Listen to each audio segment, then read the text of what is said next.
Welcome to GST basic to advance course part 12। और आज हम लोग जीएसटीआर 1A के बारे में हर एक चीज समझेंगे और साथ ही जीएसटी के पोर्टल पे जीएसटीआर 1A को कैसे रिटर्न फाइल कर सकते हैं वो भी हर एक चीज समझेंगे। आइए शुरू करते हैं। अभी हम समझते हैं कि आखिर जीएसटीआर 1A को लाया क्यों गया। ओके, इतने सारे रिटर्न्स है, इसमें और एक रिटर्न क्यों भाई? तो वो हमारे लिए ही है। मैं आपको बताती हूँ। जैसे ना पहले क्या होता था कि जैसे मैंने यहाँ पे जीएसटीआर 1 फाइल किया, ओके, जिसमें सेल्स की डिटेल्स होती है और हम ये ना 11th को फाइल कर देते हैं। ओके, अभी हमें याद आया कि अरे यार हमसे ना 2 इनवॉइसेस छूट गए।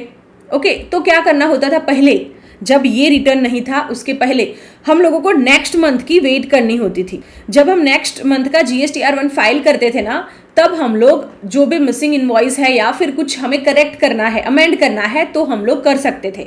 ओके, तो गवर्नमेंट ने कहा कि अगर आपको ऐसा कुछ याद आ गया जीएसटीआर 1 को फाइल करने के बाद, तो एक काम करो, हम एक दूसरा टैब दे देते हैं या फिर रिटर्न दे देते हैं जीएसटीआर 1A।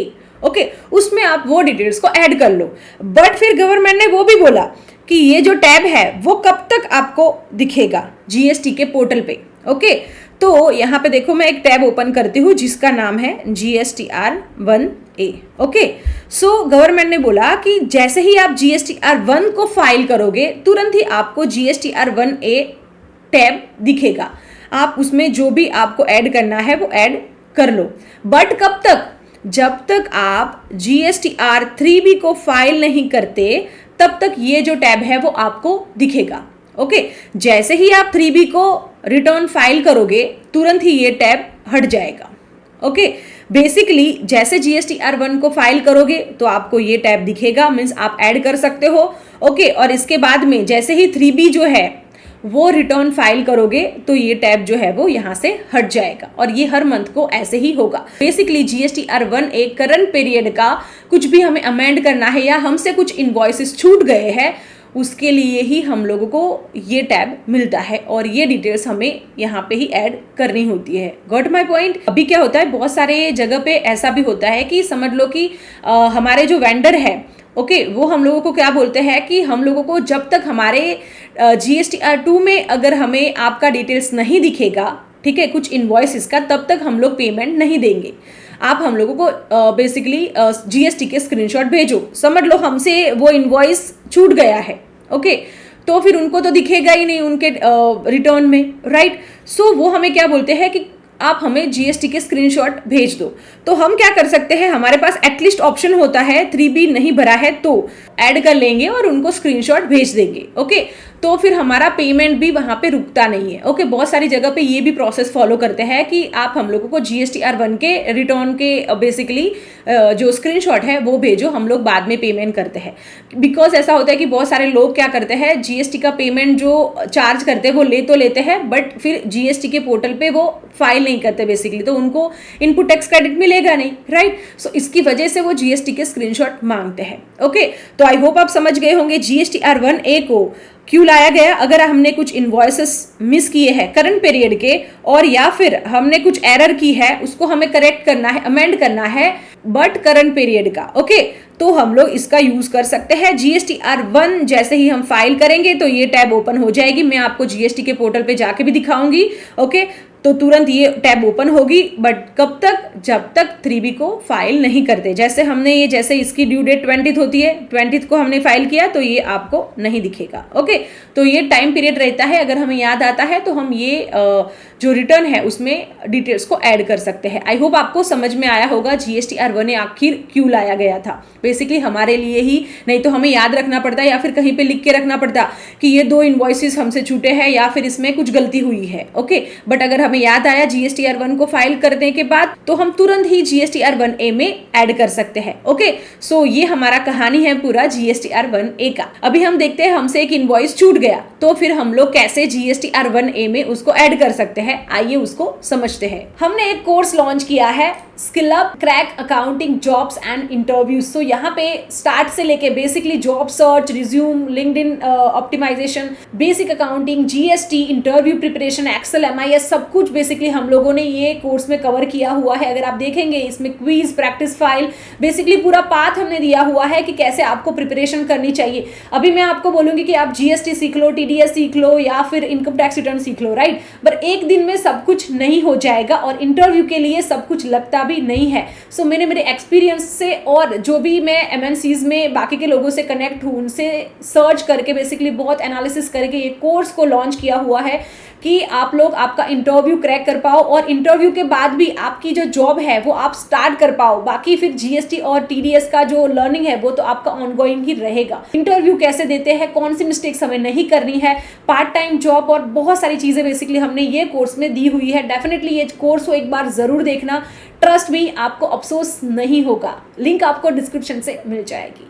जैसे कि ये वाला इनवॉइस है जो हमसे छूट गया है, ये करंट डेटेड है, मतलब ऐसा समझो कि अप्रैल का इनवॉइस है, 30 अप्रैल का, और हमसे वो छूट गया है। हमने जीएसटी R1 फाइल कर दिया बट हम लोग उसको अभी के लिए रिटर्न में ऐड कर लेते हैं। ओके, सो हम लोग कैसे करेंगे, बेसिकली हम लोगों को जीएसटी के पोर्टल पे जाना पड़ेगा। लाइव में आपको डेमो के साथ दिखाती हूँ, उसको हम पहले तो आप लॉग इन कर लेना। रिटर्न डैशबोर्ड में जाएंगे हम और यहाँ पे क्या करेंगे, हमारा क्वार्टर सिलेक्ट करेंगे। हम लोगों को अप्रैल का रिटर्न फाइल करना है। ओके, मैं आपको दिखाती हूँ। देखो ये टैब कब आपको ओपन दिखेगा, मैंने क्या बोला था, जब आप जीएसटी R1 को फाइल कर दोगे। यहाँ पे देखो क्या स्टेटस है, फाइल्ड है, राइट, इसीलिए यहाँ पे हम लोगों को दिख रहा है जीएसटी R1A। ओके, और इसमें भी हमें प्रिपेयर ऑनलाइन का ही ऑप्शन दिखेगा। आप टैली से या फिर कोई अदर सॉफ्टवेयर से जो हम JSON फाइल को यहाँ पे अपलोड करते थे ना, वैसा कोई ऑप्शन नहीं आएगा। ओके, प्रिपेयर ऑनलाइन ही आएगा। यहाँ पे क्या लिखा है, amendment of outward supplies of goods और services of current tax period. Okay, मैंने आपको समझाया था अमेंड करना है वो भी, राइट, और क्या है, करंट टैक्स पीरियड का। ओके, आप ऐसा नहीं है कि 2-3 महीने के बाद आपको याद आया और आपने यहाँ पे डाला, करंट पीरियड का ही आप यहाँ पे डिटेल्स ऐड कर सकते हो। ओके, अगर आप यहाँ देखेंगे तो मंथली रिटर्न 3B जो है वो अभी तक फाइल नहीं हुआ। ओके, इसकी ड्यू डेट कौन सी है, तो बोले 20 मई है, बट ये फाइल नहीं हुआ, इसकी वजह से यहाँ पे हमें दिख रहा है। जैसे ही ये रिटर्न फाइल होगा ना, ये टैब यहाँ से डिसेबल हो जाएगा। ओके, तो अभी हम लोग एक डेमो करके देखते हैं। एक इनवॉइस हमसे छूटा हुआ है, तो यहाँ पे मैं क्या करती हूँ, प्रिपेयर ऑनलाइन पे क्लिक करती हूँ। अगर आप यहाँ पे देखेंगे तो सभी टैब्स आपको वही दिखेंगे जो हमें जीएसटी R1 में दिख रहे थे। B2B है,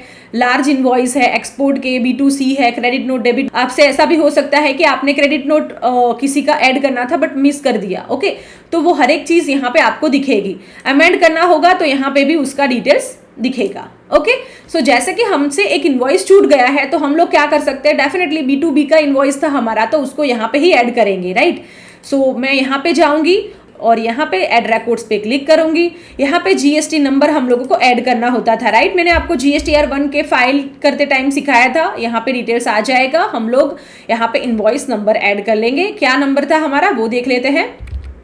जैसे कि ये है, आप इसको कंसिडर मत करना, मैं जस्ट आपको डेमो दिखाने के लिए ही कर रही हूँ। ओके, जैसे इनवॉइस डेट में यहाँ पे ले लेती हूँ 30 अप्रैल और टोटल इनवॉइस वैल्यू पूछ रहा है। टोटल इनवॉइस वैल्यू का मतलब है ये पूरा amount, okay, including GST 118 amount है। यहाँ पे हम लिख लेंगे 118 है ना, सिंपल।